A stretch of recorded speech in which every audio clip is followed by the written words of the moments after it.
Hello friends, आज हम देखेंगे एनसीईआरटी 10th की मैथमेटिक्स का एक्सरसाइज नंबर 1.1 का क्वेश्चन नंबर 1।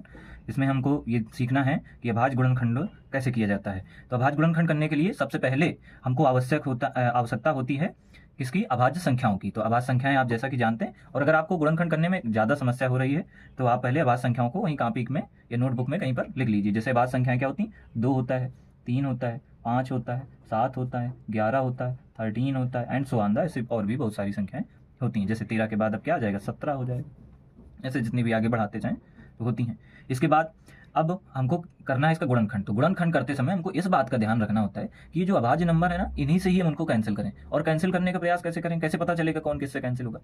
तो पहले 2 से चेक कर लें, फिर 2 से अगर ना हो तो 3 से चेक करें, क्रम से करें, फिर 5 से करें, 5 से ना हो तो 7 से कर लें, है ना। ऐसा कुछ कर करके देखेंगे। तो जैसा कि 140 करना है, पहले 2 से चेक करेंगे तो 2 से कट रहा है ना। अगर ऐसे देख करके नहीं पता चल रहा तो हम रफ में भाग कर लें। तो आइए देख कर करते हैं इसको।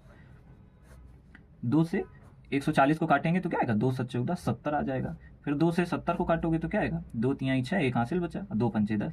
अब 2 के बाद 3 से चेक करेंगे तो 3 से नहीं कटेगा जब हम भाग दे करके चेक करेंगे। 5 से चेक करें तो 5 से कट जाएगा। यहाँ पर लिख देंगे 5 और 5 7 35। अब 7 किससे कटेगा? तो ना 2 से, ना 3 से, ना 5 से, किससे?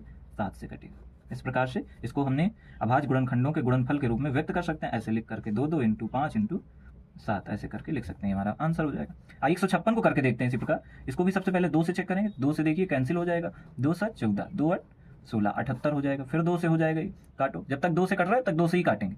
2 3 6, 2 9 18। अब ये किससे कटेगा? अब ये 2 से नहीं कटेगा तो 3 से चेक करो, 3 से कट जाएगा। 3 1 जा 3, 3 3 जा 9।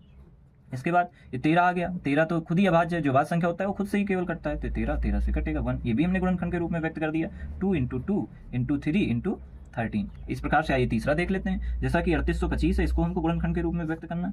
पहले 2 से चेक करेंगे तो 2 से ये नहीं कटेगा। फिर किससे चेक करना है? 3 से। तो 3 से आइए चेक कर लेते हैं कैसे होगा। 3 से चेक करने के लिए सबका योग कर लिया जाता है। योग कर लो, अगर योग जो कटे 3 से तो कट जाएगा। 5 2 7, 7 3 10, 10 8 18। 3 के पहाड़े में 18 आता है तो 3 से काट लो। ये नियम केवल 3 से चेक करने के लिए लगता है। 3 1 3, 3 दूनी 6, 2 3 7 21, 1 तो 3 25 15। फिर से 3 से ही चेक करेंगे क्योंकि 2 से तब ये कटने वाला नहीं, पहले चेक कर चुके हैं। 3 से चेक करिए। 2 1 3 7 3 10 5 15। 15 भी 3 के पाड़े में आता है, मतलब 3 से ही कट जाएगा। तो 3 4 जा 12, 3 2 जा 6, 1 आया, 3 25 15। फिर 3 से चेक करेंगे तो 4 2 6 5 11। 11 नहीं आता 3 के पाड़े में, 11 यानी 3 से नहीं कटेगा। 3 के बाद अभाज्य संख्या कौन सी? 5। तो 5 से चेक करो। 5 8 40, 2 हासिल बचा, 55 25। फिर 5 से चेक करेंगे तो 5 से कट जाएगा। क्या आएगा? 5 1 5, 3 बचा, 5 7 35। अब 17 कैसी अभाज्य संख्या है? खुद ही अभाज्य संख्या है तो ये खुद से ही कटेगी और किसी से नहीं कटेगी। 17 से इसको काट दिया। तो ये भी अभाज्य संख्याओं गुणनखंड के रूप में व्यक्त कर सकते हैं, जैसे 3 × 3 × 5 और × 5 और × 17। इस प्रकार से हमने 3 क्वेश्चन अपने हल कर लिए। Thank you.